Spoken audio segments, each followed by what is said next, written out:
सावन का महीना था। बारिश की हल्की बूंदें धरती को ताजगी से भर रही थीं। चारों ओर हरियाली फैली हुई थी और गांव के लोग अपने रोजमर्रा के कामों में व्यस्त थे। इस मौसम में गौतम बुद्ध अपने शिष्यों के साथ पास के एक गांव में प्रवास कर रहे थे। बुद्ध हर दिन सुबह सुबह गांव के चौराहे पर बैठते और वहां आने वाले लोगों को जीवन की गहरी शिक्षाएं देते। उनके शब्द जैसे जल की शीतल धारा लोगों के मन को शांत कर देते थे। गांव में बुद्ध की ख्याति बढ़ती जा रही थी। लोग उनकी शिक्षाओं को सुनने के लिए अपने काम छोड़कर आते। कुछ उनके प्रवचन से प्रेरित होकर अपने जीवन को बदल रहे थे। वहीं बुद्ध के शिष्य हर पल उनके साथ रहते, उनसे सीखते और उनके धैर्य और करुणा का प्रत्यक्ष अनुभव करते। लेकिन हर चमकती चीज सोना नहीं होती। जहां बुद्ध के प्रवचनों की सराहना हो रही थी, वहीं एक ऐसा व्यक्ति भी था जिसे यह सब स्वीकार नहीं था। वह व्यक्ति अत्यधिक अहंकारी था। उसके मन में बुद्ध के लिए ईर्ष्या और क्रोध का सागर उमड़ता था। ये तथागत कौन होते हैं हमें सिखाने वाले? उसने खुद से कहा। लोग इनके पीछे क्यों भाग रहे हैं? ये बस अपनी मीठी बातों से सबको फंसाना जानते हैं, पर मैं इन्हें बेनकाब करूंगा। उस व्यक्ति का नाम सुबंधु था। गांव में उसका बड़ा नाम था, शायद उसके पैसे और सत्ता के कारण, लेकिन भीतर से वो अकेला था। अपने क्रोध और अहंकार के कारण ने उसके रिश्तों को तोड़ दिया था। उसकी पत्नी और बच्चे उससे दूर हो गए थे। उसका गुस्सा उसकी सबसे बड़ी कमजोरी बन चुका था, लेकिन वह इसे स्वीकार करने को तैयार नहीं था।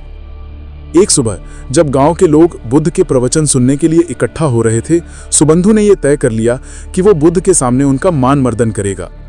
उसके मन में एक योजना थी। उसने अपने घर से बाहर निकलते हुए अपने मन में कहा, आज मैं इनकी तथाकथित शांति को तोड़ कर दिखाऊंगा। देखता हूं ये मेरी बातों का जवाब कैसे देते हैं। गांव का चौराहा लोगों से भर चुका था। हर कोई ध्यान से बुद्ध की बातों को सुन रहा था। बुद्ध कह रहे थे, मनुष्य का सबसे बड़ा शत्रु उसका अपना अहंकार है। जब तक हम इसे पहचानते नहीं, तब तक हम शांति को नहीं पा सकते। सुबंधु ने यह सुनते ही अपनी मुट्ठी भींच ली। उसके चेहरे पर गुस्से की लहर दौड़ गई। वो तेजी से भीड़ को चीरते हुए आगे बढ़ा। उसकी आंखों में क्रोध साफ झलक रहा था। लेकिन बुद्ध, वो अभी भी शांत बैठे थी, जैसे किसी झील की सतह पर हवा भी न चल रही हो। गांव के चौराहे पर सैकड़ों लोग इकट्ठा हो चुके थे। बुद्ध का उपदेश चल रहा था। उनकी वाणी में ऐसी गहराई थी कि हर कोई मंत्रमुग्ध होकर सुन रहा था। लोग शांत थे, जैसे समय थम गया हो। बुद्ध ने कहा, जो क्रोध पर काबू पा लेता है, वो जीवन के सबसे बड़े युद्ध को जीत लेता है। तभी अचानक भीड़ को चीरता हुआ सुबंधु क्रोध से भरा हुआ 30 कदमों से आगे बढ़ा। उसके चेहरे पर उबलता गुस्सा और कटुता साफ दिखाई दे रही थी। उसकी आवाज गूंज उठी, तथागत, आप कौन होते हैं हमें उपदेश देने वाले? क्या आप सोचते हैं कि आप यहाँ आकर हमें सिखाएंगे कि कैसे जीना है? ये सुनते ही लोगों की निगाहें सुबंधु की ओर मुड़ गईं। सबके चेहरों पर आश्चर्य और असमंजस था। आनंद और अन्य शिष्य चौंक गए। आनंद ने सुबंधु की ओर गुस्से से देखा, लेकिन बुद्ध, वो अभी भी शांत बैठे थे, जैसे कुछ हुआ ही न हो। सुबंधु ने अपनी आवाज और तेज करते हुए कहा, आपके ये प्रवचन, ये दिखावा है। आप खुद को महान समझते हैं, लेकिन मुझे आप जैसे साधु बहुत मिले हैं, जो बस शब्दों के जाल में लोगों को फंसाते हैं। आप झूठे हैं। उसकी बातें अब अपमानजनक होती जा रही थीं। वहां खड़े लोग असहज हो गए। आनंद ने आगे बढ़कर कहा, तुम्हें नहीं पता तुम किससे बात कर रहे हो? भगवान बुद्ध के लिए इस तरह के शब्द मत बोलो। बुद्ध ने आनंद की ओर हाथ उठाकर इशारा किया, आनंद, रुक जाओ। हर व्यक्ति अपनी पीड़ा को व्यक्त करता है, इसे प्रकट करने दो।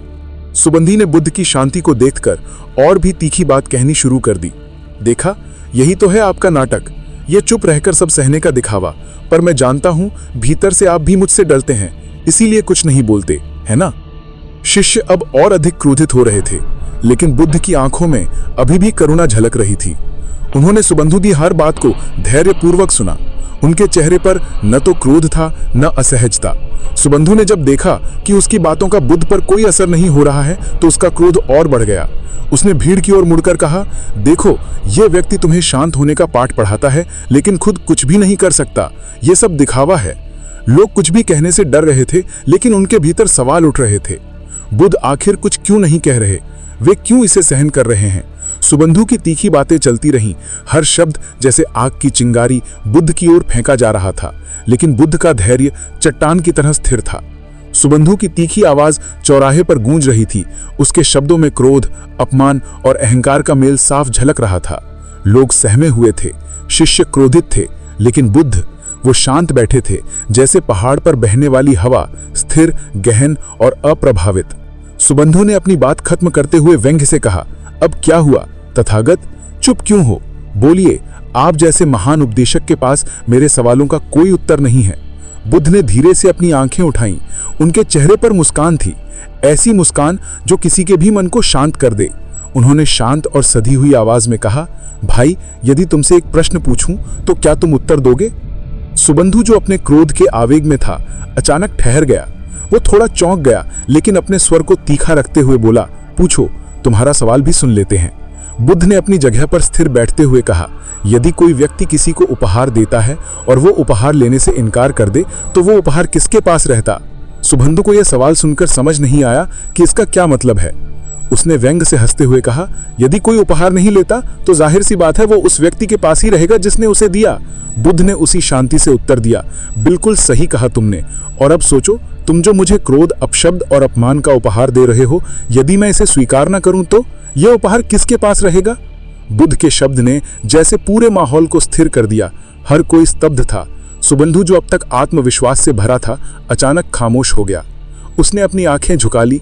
बुद्ध ने अपनी बात को आगे बढ़ाया, भाई, क्रोध और अपमान भी वैसे ही हैं जैसे कोई उपहार। ये देने वाले का अपना चयन होता है, लेकिन लेने वाले का भी अधिकार है कि वो इसे स्वीकार करे या नहीं। मैं तुम्हारे क्रोध और अपमान को स्वीकार नहीं करता, इसीलिए ये तुम्हारे पास ही रहेगा।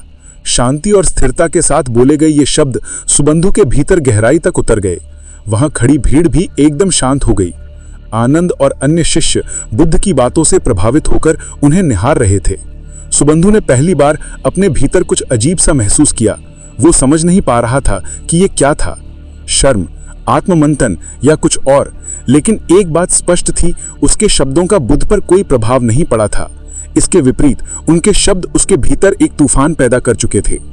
सुबह का सूरज जब सिर पर आ चुका था, चौराहे पर पसरी खामोशी टूटने का नाम नहीं ले रही थी। बुद्ध के शब्द अभी भी हवा में गूंज रहे थे।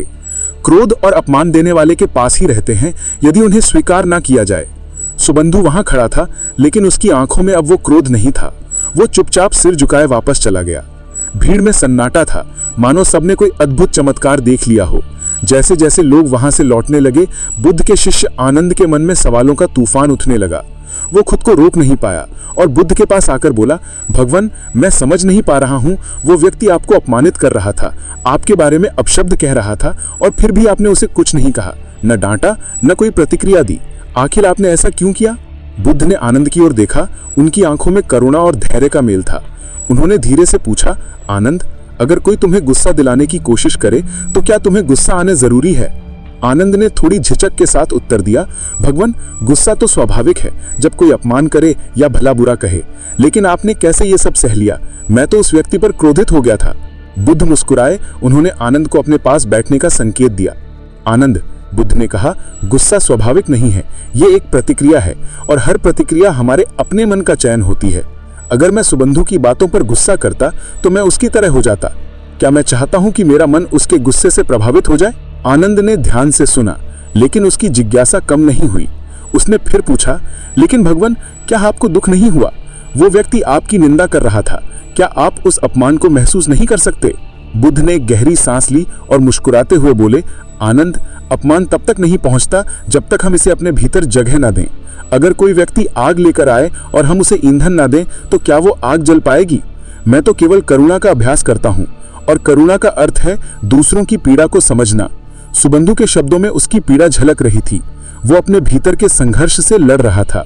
तो फिर मैं क्यों उसका गुस्सा अपने अंदर प्रवेश करने दूं? आनंद का चेहरा सोच में डूब गया। उसने गहरी सांस लेते हुए कहा, तो क्या इसका मतलब यह है कि हमें हर अपमान और निंदा को बस सहन करना चाहिए? भगवान बुद्ध की मुस्कान गहरी हो गई।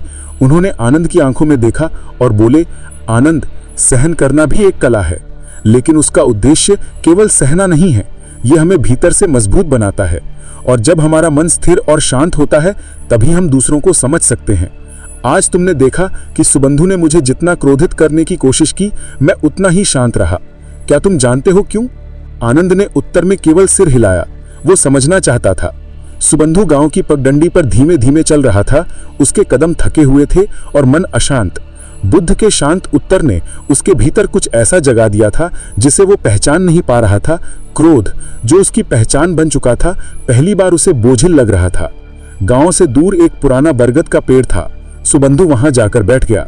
उसने अपनी मुठिया भींच ली और अपने आप से कहा, ये क्या हो रहा है मुझे? मैं हमेशा सही रहा हूं, लोग मुझसे डरते हैं, मेरा सम्मान करते हैं, लेकिन आज उस तथागत के सामने ऐसा क्यों लगा कि मैं हार गया हूं? उसके भीतर का अहंकार उसे कचोट रहा था, लेकिन बुद्ध की मुस्कुराहट और उनके शब्द बार बार उसकी यादों में गूंज रहे थे। यदि कोई उपहार स्वीकार न करे तो वो वापस देने वाले के पास रहता। सुबंधु के चेहरे पर अचानक एक बेचैनी उभरी। उसने खुद से पूछा, क्या ये क्रोध, ये कटुता मेरे ही पास रह गई है? मैं इसे दूसरों पर फेंकता हूं, लेकिन शायद वे इसे कभी ले ही ना पाए। क्या मैं ही इसका भार ढो रहा हूं? उसकी आंखें भर आईं। उसने अपने चारों ओर देखा। पेड़ों की सरसराहट, पक्षियों की चहचहाहट, सब कुछ उसे शांत करने की कोशिश कर रहा था, लेकिन उसके भीतर का तूफान थमने का नाम नहीं ले रहा था।